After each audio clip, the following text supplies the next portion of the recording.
আসসালামু আলাইকুম সুপ্রিয় দর্শক, কেমন আছেন সবাই? আশা করছি সবাই খুব ভালো আছেন। আমাদের complete VPS setup tutorial series আনুষ্ঠানিকভাবে শেষ। বাট আমি তারপরেও আজকে একটা নতুন পর্ব নিয়ে হাজির হলাম দর্শকদের অনুরোধে। তো আজকের এই অনুরোধের পর্বটা হচ্ছে যে কিভাবে আমরা আমাদের এক্সিস্টিং একটা ওয়েবসাইটকে আমাদের রেগুলার যেসব হোস্ট আছে সেসব হোস্ট থেকে আমরা কিভাবে ভিপিএসে ট্রান্সফার করতে পারি। তো চলুন দেখা যাক।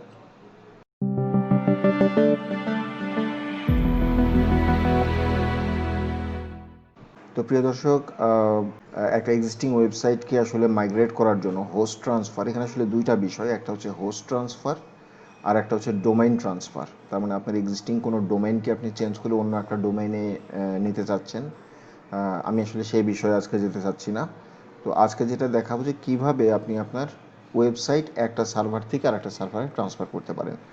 তো সার্ভার ট্রান্সফারের আসলে অনেকগুলো পদ্ধতি আছে। তার মধ্যে খুব কমন তিনটা পদ্ধতি হচ্ছে, একটা হচ্ছে যে কোনো আমি আসলে মূলত ওয়ার্ডপ্রেস নিয়ে কথা বলছি। তো ওয়ার্ডপ্রেস মাইগ্রেশনের জন্য আসলে কমন তিনটা পদ্ধতি ফলো করা যায়। সেটা হচ্ছে, এক হচ্ছে যে আপনি একটা প্লাগ ইন, অনেকগুলো মাইগ্রেশন টুল আছে, এ ধরনের যে কোনো মাইগ্রেশন টুল ব্যবহার করে আপনি আপনার ওয়েবসাইটকে মাইগ্রেট করতে পারেন এক সার্ভার থেকে আরেক সার্ভার। তবে এইটা নর্মালি ছোট ওয়েবসাইট, যেগুলো ছোট ডাটাবেস দেখা যাচ্ছে যে আপনার হচ্ছে যে মিডিয়া ফাইল হয়তো টোটাল আপনার 500 মেগাবাইট বা 1 জিবি, ডাটাবেস সাইজ হয়তো বা 100 মেগাবাইট 200 মেগাবাইট, এই ধরনের সাইটগুলো আপনি খুব সহজেই এই ধরনের মাইগ্রেশন টুল দিয়ে আপনি ট্রান্সফার করতে পারেন। এটা হচ্ছে ওয়ার্ডপ্রেসে খুব সহজেই করা যায়। আর দ্বিতীয় পদ্ধতিটা হচ্ছে যে এটা হচ্ছে ম্যানুয়ালি আপনি আপনার ডাটাবেসকে এক্সপোর্ট করবেন, আপনার ওয়ার্ডপ্রেস আপনার ওয়েবসাইটের ফাইলগুলোকে আপনি এক্সপোর্ট করবেন, তারপরে সেগুলোকে আপনি নতুন হোস্টে নিয়ে গিয়ে সেগুলোকে আবার ইম্পোর্ট করে নেবেন। এই সিস্টেমটা মোটামুটি সব সিএমএসেই একই রকম, মোটামুটি একই রকম আর কি। তো ওয়ার্ডপ্রেসেও এটা করা যায়। তো এই সিস্টেমে আপনি আরেকটু লার্জ সাইট আপনি এইভাবে হ্যান্ডেল করতে পারবেন, যেগুলোতে প্লাগ ইন আসলে করতে পারে না। তো আমাদের আসলে সাধারণত ব্লগ সাইটে আসলে এত বড় সাইট নর্মালি হয় না। আর 3 নম্বর সিস্টেমটা হচ্ছে এসএসএইচ ব্যবহার করে কাজ করা। সেক্ষেত্রে আপনি জিবি জিবি সাইজের আসলে দেখা যাচ্ছে আপনার মাইগ্রেশন, আপনার ওয়ার্ড মানে ডাটাবেজের সাইজই হয়তো 10 জিবি, আপনার ওয়ার্ডপ্রেস ফাইলের সাইজ হয়তো এরকম 5 জিবি, এরকম 10 জিবি 15 জিবি বা এই ধরনের হিউজ লার্জ সাইজ সাইটগুলোকে আমরা হচ্ছে এই এসএসএইচ ব্যবহার করে আসলে আমরা ট্রান্সফার করতে পারি। তো আসলে আমি আজকে ওই দিকে যাব না, যেহেতু আমাদের অধিকাংশ ভিজিটরের আসলে আমাদের অধিকাংশ ভিউয়ারদের ওয়েবসাইটই মূলত হচ্ছে যে হয়তো এর জন্য অ্যাডসেন্সের জন্য অথবা অ্যাফিলিয়েট মার্কেটিংয়ের জন্য করা ওয়েবসাইট। এই ওয়েবসাইটগুলোতে সাধারণত ডাটাবেসগুলো খুব বেশি বড় হয় না। 200-250 পোস্টের জন্য একটা ডাটাবেসের সাইজ হয়তো বা কম্প্রেস করার পরে সেটা হয়তো 2 MB 4 MB 5 MB সাইজের ডাটাবেস হয়। আর মিডিয়া ফাইল হয়তো ইমেজ ফাইল দিয়ে হয়তো 200, 250, 300 বা 500 বা 1 জিবি পর্যন্ত হয়তো হইতে পারে। তো এগুলো সাধারণত আমরা একটা প্লাগ ইন ব্যবহার করে খুব সহজে করে ফেলতে পারি। তো আমি মূলত আজকে প্লাগ ইন ব্যবহার করে কিভাবে আমরা ট্রান্সফার করতে পারি সেটা আমি দেখাবো। তো আমি হচ্ছে আমার এই এক্সিস্টিং যে ওয়েবসাইট, এই ওয়েবসাইটটা আমি বর্তমানে ব্যবহার করছি হচ্ছে আমাদের হোস্টিঙ্গারের নাম শুনছেন হয়তো। তো হোস্টিঙ্গারে আসলে হোস্ট করা ছিল। তো এইটাকে আমি হোস্টিঙ্গার থেকে ট্রান্সফার করে আমি আমাদের ভিপিএসে নেব। আমি যে ভিপিএসটা ব্যবহার করছি সেই ভিপিএসে এখন আমি ট্রান্সফার করে নেব। তো এইটাই আমি আসলে আপনাদের দেখাবো যে কীভাবে আমরা কাজটা একটা রানিং ওয়েবসাইটকে কীভাবে করতে পারি। তো সেই ক্ষেত্রে যেটা হচ্ছে যে একটা জিনিস খেয়াল রাখতে হবে, যেন যতটা মিনিমাম ডাউন টাইম রাখা যায় একটা ওয়েবসাইটে, 2-4-5 মিনিট। এই ক্ষেত্রে যেটা করা যায় যে খুব মানে অল্প সময় যেন আমরা মাইগ্রেশনটা করতে পারি, এই জিনিসটা একটু খেয়াল রাখতে হবে আর কি। খুব বেশি সময় ডাউন টাইম আসলে ওয়েবসাইটের এসইওর জন্য বা র্যাঙ্কিংয়ের জন্য অনেক সময় প্রবলেম ক্রিয়েট করতে পারে। তো চলুন দেখি যে আমরা কীভাবে কাজটা করতে পারি। তো এটার জন্য আমি হচ্ছে প্রথমে যাব হচ্ছে, আমি যেহেতু প্লাগ ইন ব্যবহার করব সুতরাং ওয়ার্ডপ্রেস অ্যাডমিন প্যানেলে আমাকে যেতে হবে। তো আমি যাই।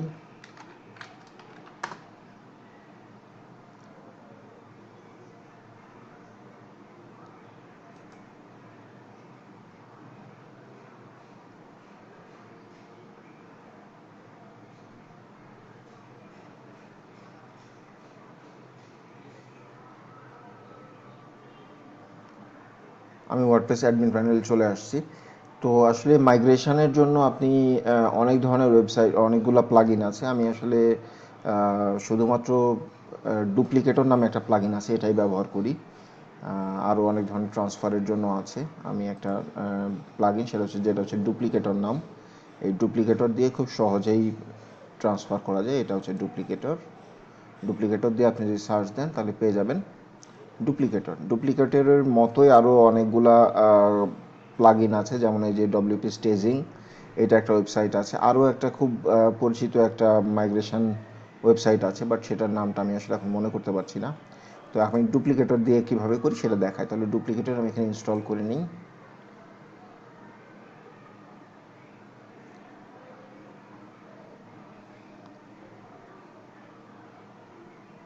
এরপরে অ্যাক্টিভেট।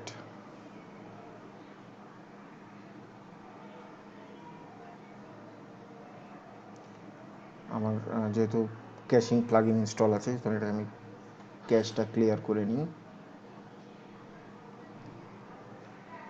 ওকে, এরপরে যাব হচ্ছে ডুপ্লিকেটরের মেনুতে।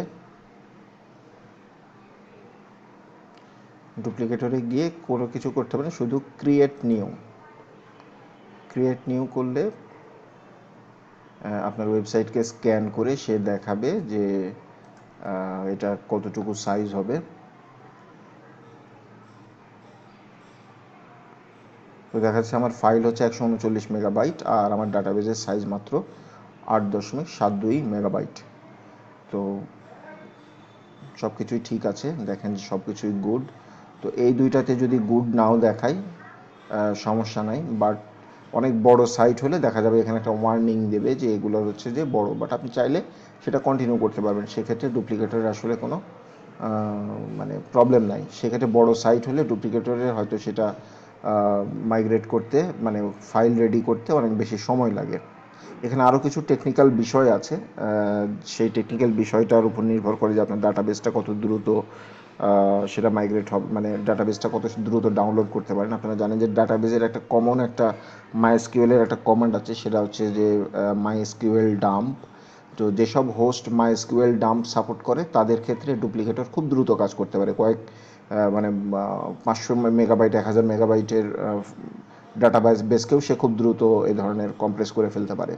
বাট যেসব অধিকাংশই শেয়ার্ড হোস্টিং আসলে এই মাইস্কুয়েল ডাম্প সাপোর্ট করে না, সেক্ষেত্রে আপনি সেটা এক্সপেক্ট না করাটাই ভালো। সেক্ষেত্রে পিএইচপি কমান্ড ব্যবহার করে আপনার হচ্ছে যে ডাটাবেসকে তারা কম্প্রেস করে আর কি। তো যাই হোক, আমাদের যেহেতু সাইটটা খুব বেশি বড় না, আর সবারই যেহেতু ব্লগ সাইট, তো আশা করা যায় যে এটাই খুব সহজে কাজ করবে আর কি। আমরা বিল্ডে এবার ক্লিক দেব।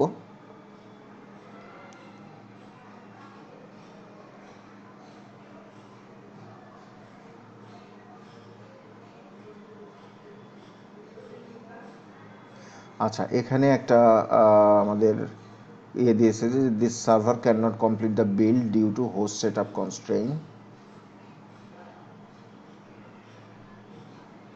তো আমাদের আসলে কি ধরনের প্রবলেম আসলে দেখাইছে সেটা আমরা একটু দেখি।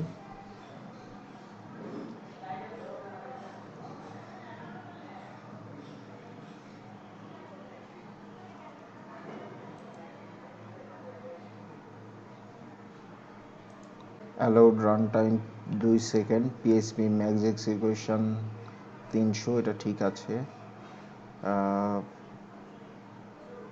মোড ইজ ডিনামিক, সবই ঠিক আছে। Duplicator error, please see the package log file link below. আচ্ছা, প্যাকেজ লগ ফাইলে গিয়ে আমরা দেখি যে আসলে কি সমস্যা। আচ্ছা, এখানে বলতেছে যে আমার সার্ভার হচ্ছে মাইস্কুয়েল ডাম্প সাপোর্ট করে, বাট সেটা কোনো কারণে এরর, মাইস্কুয়েল ডাম্প এরর দিছে, যে জন্য আসলে মাইস্কুয়েল ডাম্প কাজ করেনি। তো এই ধরনের যদি মাইস্কুয়েল ডাম্প এরর আসে, তাহলে আমরা দেখি যে এটাকে পিএসপি মোডে, মানে আমার হোস্ট হচ্ছে মাইস্কুয়েল ডাম্প সাপোর্ট করে, বাট কোনো কারণে মাইস্কুয়েল ডাম্প কাজ করতেছে না। সেক্ষেত্রে আমরা সেটিংসে গিয়ে আমরা দেখি যে এটা ঠিক করতে পারি কিনা। সেটিংসে গিয়ে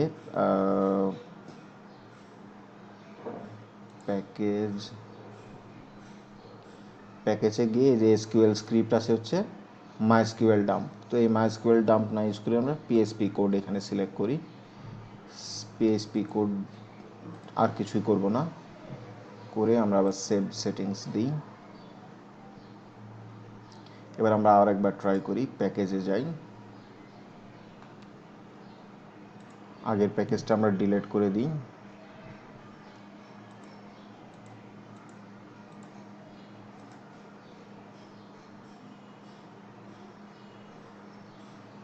তার মানে যে মাইস্কিউএল ডাম্পস মানে হোস্ট সাপোর্ট করলে যে সবসময় খুব ভালো কাজ করবে ব্যাপারটা এরকম না। আমরা আবার ক্রিয়েট নিউ দিই।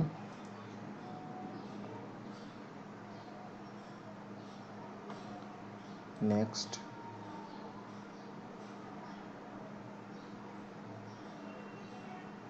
বিল্ড,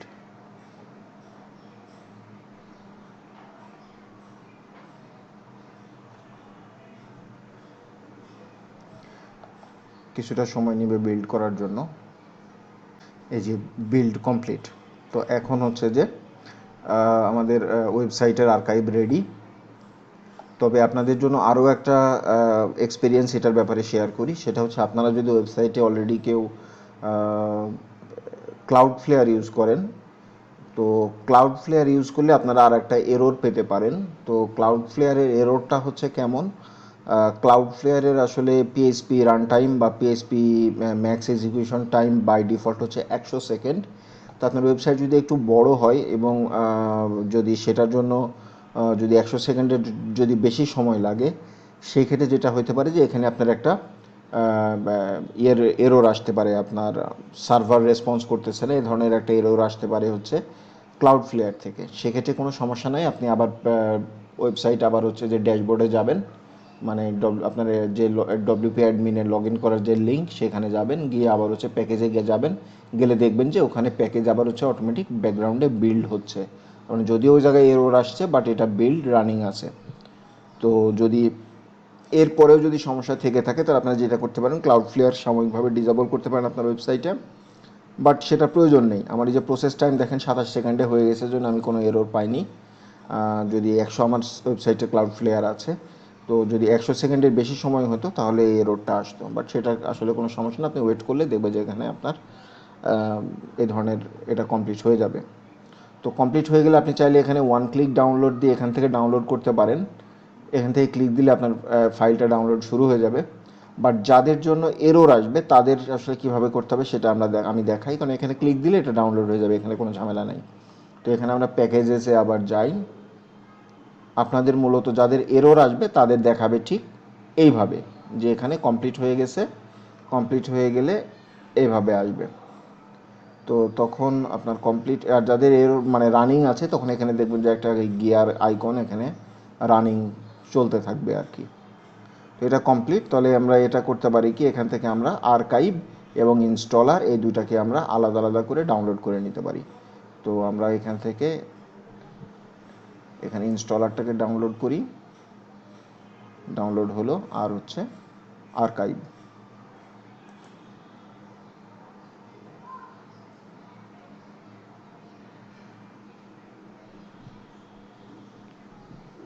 যেহেতু প্রায় 60 মেগাবাইট কিছুটা সময় নেবে। তো আমার আগে থেকে একটা ইনস্টলার ডাউনলোড ছিল, যে কারণে আসলে সেটার নাম ডুপ্লিকেট হওয়ার কারণে এখানে ইনস্টলার 2 নামে আসছে নামটা। তো আসলে এটা কমপ্লিট হোক, তারপরে আমি দেখাচ্ছি এটা কী করে ঠিক করতে হবে। আমার আর্কাইভও ডাউনলোড হয়ে গেছে, তাহলে আমরা সেই ডাউনলোড ফোল্ডারে চলে যাই। তো এটা হচ্ছে ইনস্টলার আর এটা হচ্ছে আর্কাইভ। তো এই ফাইল দুইটাকে আমি ডেস্কটপে একটা ফোল্ডার করে নিলাম, ওয়েবসাইট মাইগ্রেট এই ফোল্ডারের ভিতরে রাখি। আর এই ইনস্টলারেরটা রিনেম করে এই বাড়তি 2টা আমি কেটে দিলাম, এটা ফ্রেশ ইনস্টলার ডট পিএইচপি হতে হবে। তো আমাদের এই ওয়েবসাইটের কাজ শেষ। এবার আমরা হচ্ছে যে আমাদের ইয়েতে যাব, আমরা হচ্ছে আমাদের ওয়েবুজো প্যানেলে যাব। তো ওয়েবুজো প্যানেলে যাওয়ার আগে একটা জিনিস মেক শিওর করতে হবে যে ওয়েবুজো প্যানেলে আপনি হচ্ছে যে ওয়েবুজো প্যানেলে আপনি আপনার ওয়েবসাইটকে অ্যাড করে নেবেন। আপনার ওয়েবসাইটকে আপনার প্রপোজেট করতে হবে, মানে আপনার পয়েন্ট করতে হবে হচ্ছে ওয়েবুজো সার্ভারের দিকে। এগুলো আপনি প্রিভিয়াস টিউটোরিয়াল যদি দেখে থাকেন তাহলে অবশ্যই জানেন যে কীভাবে আপনার ডোমেনকে আপনার ওয়েবুজো প্যানেলের দিকে পয়েন্ট করতে হয় এবং কিভাবে আপনার ডোমেনটা ওয়েবসাইটে আপনার হচ্ছে ওয়েবুজো প্যানেলে অ্যাড করে নিতে হয়। তো আমার যেহেতু এখন বর্তমানে আমার মানে এই হোস্টে এটা মানে আপনার পয়েন্ট করতেছে, সুতরাং আমি হচ্ছে যে আমার ওয়েব উজোটাকে আমি ব্যাকগ্রাউন্ডে কনফিগার করে নিব, আমার এই ডোমেনটা অ্যাড করব এবং সেটা পয়েন্ট করে নেব। এটা সময় নিতে পারে 1 ঘন্টা থেকে 24 ঘন্টা পর্যন্ত সময় নিতে পারে। তো আমি আসলে ওই দিকটাতে আর যাবো না, যেহেতু আমাদের অলরেডি ওটা নিয়ে টিউটোরিয়াল আছে, আপনারা ওটা প্রিভিয়াস টিউটোরিয়ালগুলো দেখে নেবেন। তো আমি হচ্ছে যে এইটা আমার ওয়েবসাইট রানিং মানে আপনার ওয়েব উজোতে কনফিগার করার পরে আমি হচ্ছে যে আবার ফিরতেছি। তো সুপ্রিয় দর্শক, আমি আমার ওয়েবসাইটকে আমার হচ্ছে ওয়েব ইউজার প্যানেলে কনফিগার করে নিয়েছি। আমার ওয়েবসাইট ওয়েব ইউজার প্যানেলে অ্যাড করার পরে এবং হচ্ছে যে আমার হচ্ছে যে আমার ডোমেনকে আমার ওয়েব ইউজার সার্ভারের দিকে আমি পয়েন্ট করে নিয়েছি। তো এই ক্ষেত্রে যেটা হচ্ছে যে আপনারা যেহেতু মিনিমাম ডাউন টাইম রাখতে চান, তো মিনিমাম ডাউন টাইম রাখার জন্য আপনাকে একটা স্ট্র্যাটেজি বা একটা ট্রিক্স বলি। ট্রিক্সটা হচ্ছে যে নর্মালি অনেক সময় দেখা যায় যে এই ধরনের প্রপোজেট হইতে বেশ কিছু সময় নেয়। তো এই সময় এত সময় তো আসলে সার্ভার ডাউন রাখাটা আসলে ভালো কোনো ওয়ে না। তো সেই ক্ষেত্রে যদি আপনার সময় নেয় বাংলাদেশি আইপি থেকে, আপনি তখন হচ্ছে যে যে কোনো মানে আপনার প্রক্সি এক্সটেনশন বা প্রক্সি সফটওয়্যার ব্যবহার করে আপনি ইউএসএ বা সিঙ্গাপুরের লোকেশন ব্যবহার করলে দেখা যাবে যে কয়েক মিনিটের ভেতরে আপনার সাইটটা ওই ইয়ে থেকে আপনার হচ্ছে যে নতুন সার্ভারে আপনি ওখান থেকে অ্যাক্সেস করতে পারবেন। তো আপনার দেখা যাচ্ছে যে আপনি যদি প্রক্সি অফ করে দেন বাংলাদেশি আইপি দিয়ে, দেখবেন যে আপনার সাইটে আপনি আপনার ব্ল্যাঙ্ক দেখাচ্ছে বা পুরাতন সাইটে ওই জায়গায় দেখাচ্ছে। বাট আপনি যখন হচ্ছে যে প্রক্সি দিয়ে কাজ করবেন তখন আপনি হচ্ছে নতুন সার্ভারে খুব সহজে অল্প সময়ের ভিতরে অ্যাক্সেস পেয়ে যাবেন। তো আমার যেহেতু এটা অলরেডি প্রপোজেট হয়ে গেছে, তো প্রপোজেট হয়েছে কিনা আপনি মেক শিওর করার জন্য যেটা করবেন সেটা আপনার ডোমাইন ভিজিট করবেন। তো ডোমেন ভিজিট করলে এই যে এই ধরনের ওয়েব উজোর ডিফল্ট একটা পেজ দেখাবে।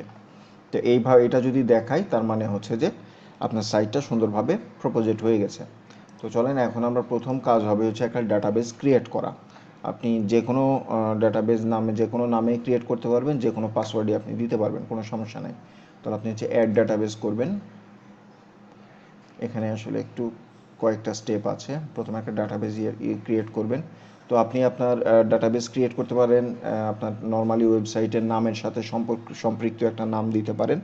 এর ফলে কি হবে যে আপনি সহজেই ডাটাবেসটাকে পরবর্তীতে চিনতে পারবেন। তো আমাদের এটা যেহেতু এবি জহুর নামের আমার ওয়েবসাইট, তাহলে ABZ 589 অথবা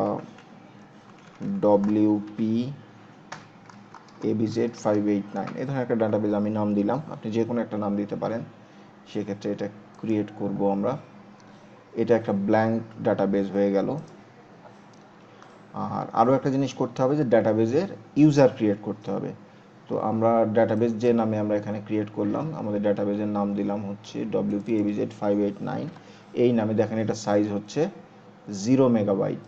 0 মেগাবাইটের একটা ডাটাবেস, বাট এটার কোনো ইউজার নেই, মানে এই ডাটাবেসে আপনি অ্যাক্সেস করতে পারবেন না।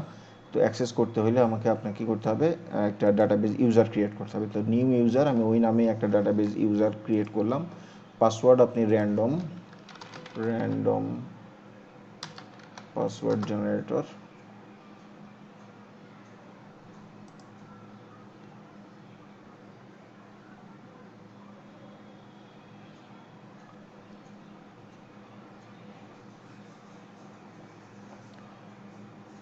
আমরা ডাটাবেসের পাসওয়ার্ডে দিতে পারবো না, এই ধরনের স্পেশাল কেস দিতে পারবো না।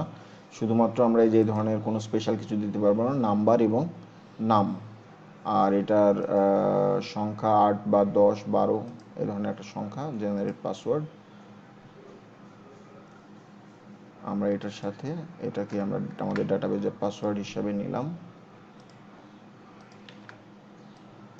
আর এর ভিতরে আমরা দুই জায়গায় ডট দিলাম, যেন আমরা এটা আমাদের ডাটাবেসের নাম দিলাম। এটা আমরা ডাটাবেসের পাসওয়ার্ড ক্রিয়েট করলাম। তো এইটা হচ্ছে আমরা এখানে পাসওয়ার্ড হিসাবে দেব, দিয়ে আমরা ডাটাবেস এখানে ইউজার ক্রিয়েট করব।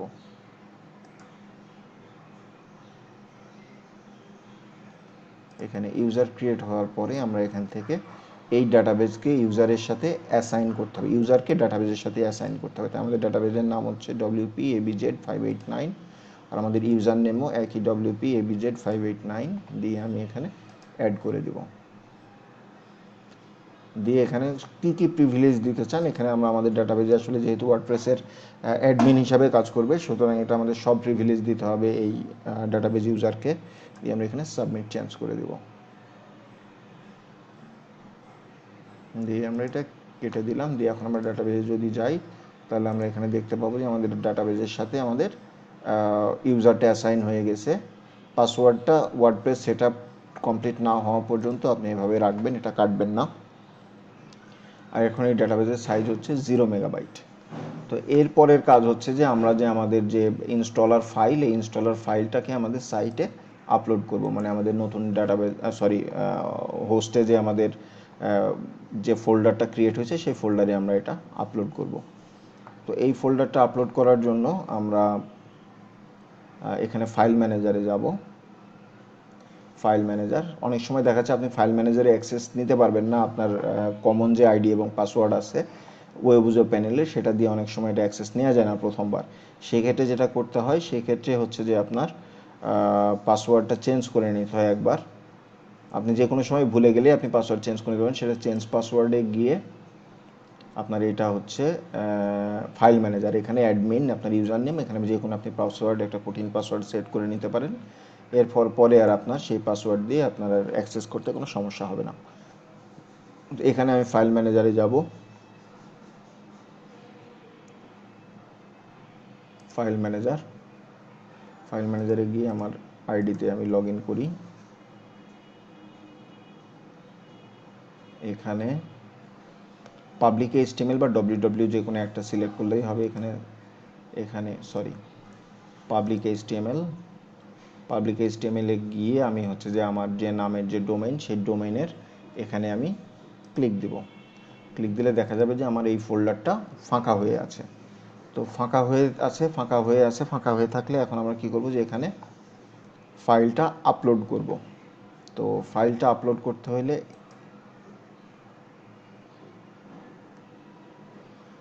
আমরা এখান থেকে ফাইলটা আপলোড করব। বাট এখানে ছোট একটা প্রবলেম আছে। ছোট প্রবলেমটা হচ্ছে যে আপনার হচ্ছে যে একটা লিমিট আছে। এই ওয়েব ইউজার প্যানেলের ফাইল আপলোডের একটা লিমিট আছে, এটা হচ্ছে সর্বোচ্চ 50 মেগাবাইট। বাট আমাদের যেহেতু এটা 62 মেগাবাইটের একটা ফাইল, তো আমরা আসলে এখান থেকে এটা আপলোড করতে পারবো না।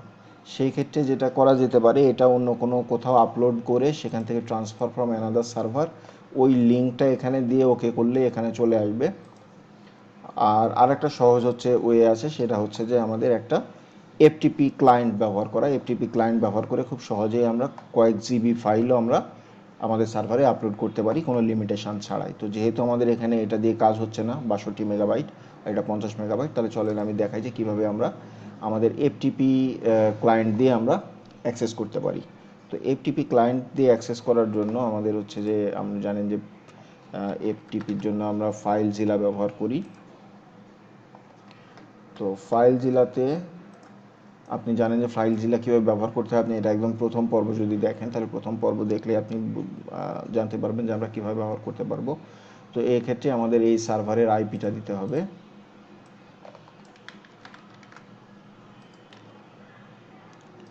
সার্ভারের আইপি দিতে হবে হচ্ছে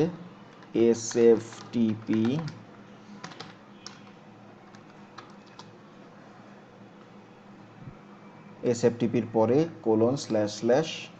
তারপরে হচ্ছে যে আপনার আইপি, ইউজার নেম, রুট, আপনার পাসওয়ার্ড যেটা সেটা আপনি দেবেন। আর পোর্ট, আপনার যদি কোনো কাস্টম পোর্ট ক্রিয়েট করা থাকে বাই ডিফল্ট 22, বাট যদি কোনো কাস্টম পোর্ট ক্রিয়েট করা থাকে সেই কাস্টম পোর্ট নাম্বার আপনি এখানে দেবেন।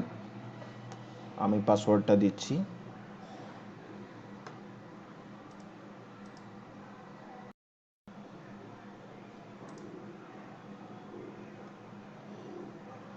আমি পাসওয়ার্ডটা দিলাম। আমার এখানে কাস্টম পোর্ট ক্রিয়েট করা আছে, তো এখানে আমি কুইক কানেক্ট, আমি সার্ভারে অ্যাক্সেস পেয়ে গেছি। তো সার্ভারে এখানে অ্যাক্সেসে আমাদের হচ্ছে যেখানে এই যে এইখানে প্রথমে ক্লিক দিতে হবে। ক্লিক দেওয়ার পরে এখানে হচ্ছে অ্যাডমিন, প্রথম হচ্ছে হোম, এখানে হোমের পরে হচ্ছে অ্যাডমিন, অ্যাডমিনের পরে হচ্ছে পাবলিক এইচটিএমএল, পাবলিক এইচটিএমএল এর পরে আমরা হচ্ছে আমাদের ডোমেইন নামটাকে আমরা সিলেক্ট করব। তো এই হচ্ছে এমটি ডিরেক্টরি। এখানে আমরা কি করব, আমাদের এই যে ফাইলটাকে এখানে আমরা টেনে এই দুটাকে ছেড়ে দিব।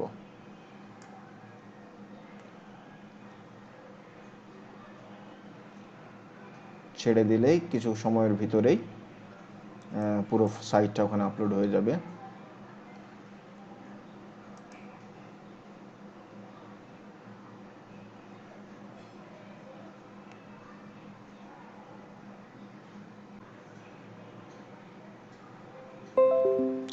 এখানে একটা নোটিফিকেশান আসবে ট্রান্সফার কমপ্লিট হয়ে গেলে। এরপরে আমরা এটা কেটে দিয়ে আমরা যদি এখানে রিফ্রেশ করি তাহলে দেখতে পাবো যে আমাদের এখানে আপলোড হয়ে গেছে।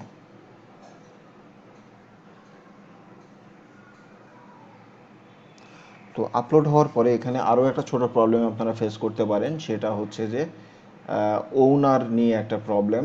তো আপনার এখানকার এই ওয়েবুজো প্যানেলের ইউজারের নাম হচ্ছে অ্যাডমিন, আর হচ্ছে আপনি বর্তমানে যে ইউজার দিয়ে ব্যবহার করে আপলোড করলেন সেটার নাম হচ্ছে রুট।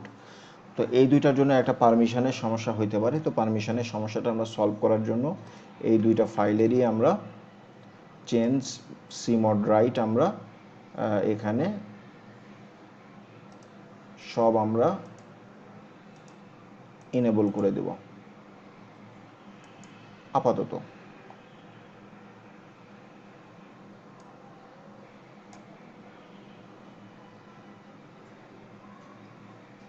আচ্ছা আচ্ছা, চলেন আমরা দেখি যে আসলে আমরা অ্যাক্সেস করতে পারি কিনা। যদি অ্যাক্সেস না করতে পারি সেক্ষেত্রে আমরা অন্য ওয়ে দেখবো আর কি।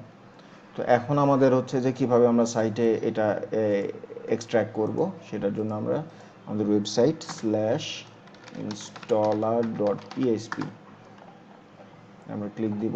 দিলে দেখেন যে আমাদের ডুপ্লিকেটরের ইনস্টলেশনের চলে আসছে। এখানে আমাদের কিছুই করতে হবে না, শুধু আমরা এখানে অ্যাকসেপ্ট করব, নেক্সট। যদি আমাদের ইউজার রিলেটেড প্রবলেম থাকে তাহলে আমাদের এখানে এক্সট্র্যাক্টের এরর আসবে, এক্সট্র্যাক্ট হবে না। না, আমাদের ইউজার এক্সট্র্যাকশন নিয়ে কোনো সমস্যা হয়নি আল্লাহর রহমতে। তাহলে আমরা এখন আগাইতে পারি। তো আমাদের এখানে যা আছে সব কিছুই ঠিক থাকবে। কানেক্ট, এটা সব ঠিকই থাকবে। এখানে আমাদের শুধু ডাটাবেজের ইউজার নেম, ডাটাবেজের নামটা আমরা এখানে দেবো। আমাদের ডাটাবেজের নামটা এখানে কি দিছি, ম্যানেজ ডাটাবেজে গিয়ে আমরা ডাটাবেজের নামটাকে আমরা নিয়ে নিব।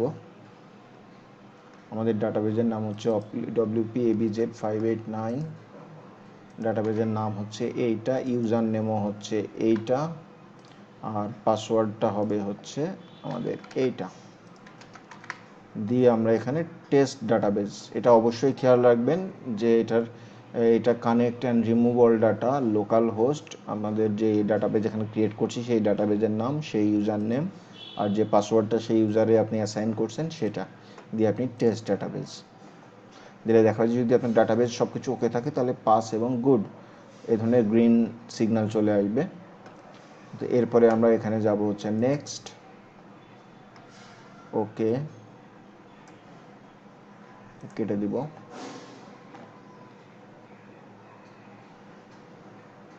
এখন যদি আপনার ওয়েবসাইটে যদি ইউআরএল ডোমেইন আপনি চেঞ্জ করতে চান তাহলে আপনি খুব সহজে এখানে ডোমেইনটা চেঞ্জ করে নিতে পারেন। আর আমি যেহেতু সব কিছুই চেঞ্জ করব না, যা যেমন ছিল, যেহেতু আমাদের এক্সিস্টিং সাইটকে আমি শুধুমাত্র মাইগ্রেট করতেছি সার্ভার, সুতরাং এগুলো এইভাবেই থাকবে, এগুলো আমি কোনো কিছুই চেঞ্জ করব না।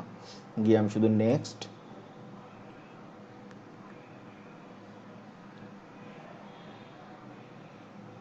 এখন আমাদের দেখতে পাচ্ছি যে আমাদের সাইট রেডি, আমাদের সাইট রেডি। চলেন আমরা সাইটটাকে ভিজিট করি, দেখি কাজ হয় কিনা। abjohur.com,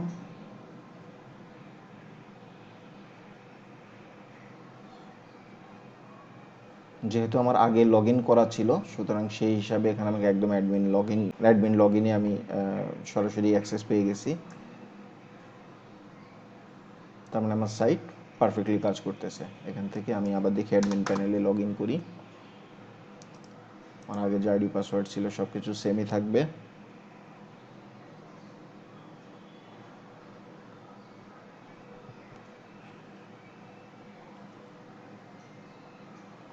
দেখেন সব কিছুই ঠিক আছে, শুধুমাত্র এখানে একটা ওয়ার্নিং আছে আপনার ওয়ার্ডফেন্স থেকে, শুধু এটা কনফিগার করে নিলেই ঠিক হয়ে যাবে। আর আরও একটা জিনিস করে নিতে হবে, সেটা হচ্ছে যে এই যে টেক মি নাও দেয়ার, এটা হচ্ছে আমাদের সব ইনস্টলেশন ফাইলগুলো রিমুভ করে দিতে হবে সিকিউরিটি পারপাসে।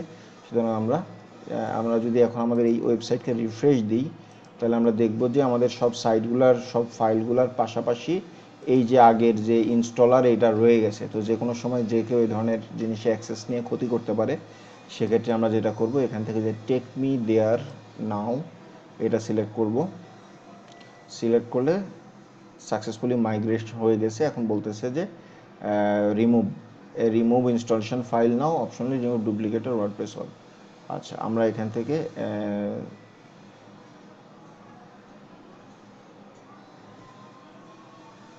আমরা রিমুভ ইনস্টলেশন ফাইলস ক্লিক দিলে এই যে ইনস্টলেশন ফাইল সব কিছু রিমুভ হয়ে গেছে। এখন আমরা এখানে যদি রিফ্রেশ দিই, তাহলে দেখবো যে আমাদের ইনস্টলেশন ফাইল এখানে আর নাই, মানে একদম ক্লিয়ার। এখন আমাদের সাইট সম্পূর্ণ রেডি। এখন চাইলে আপনি এই ডুপ্লিকেটর প্লাগইনটাকে আপনি আনস্টল করে দিতে পারেন, ডিসেবল করে দিতে পারেন, আর কোনো সমস্যা নাই। আপনার সাইট যেমন ওই সার্ভারে যেমন ছিল, এই সার্ভারে এখন সুন্দরভাবে চলতে থাকবে। তো এই টিউটোরিয়াল আসলে নতুন তেমন কিছু নাই, পুরনো কিছু জিনিসের উপর নির্ভর করে আমরা আসলে আজকে টিউটোরিয়ালটা বানালাম। তো যদি এই ধরনের পুরনো কোনো জিনিসের যদি কোনো প্রশ্ন থাকে, তাহলে আপনি অবশ্যই আগের পর্বগুলো দেখে নেবেন। আর এরপর যদি কোনো প্রবলেম থাকে, ইনশাল্লাহ আমাকে জানাবেন, আমি চেষ্টা করব সেটা সলভ করে দেওয়ার। সবাইকে ধন্যবাদ। আসসালামু আলাইকুম।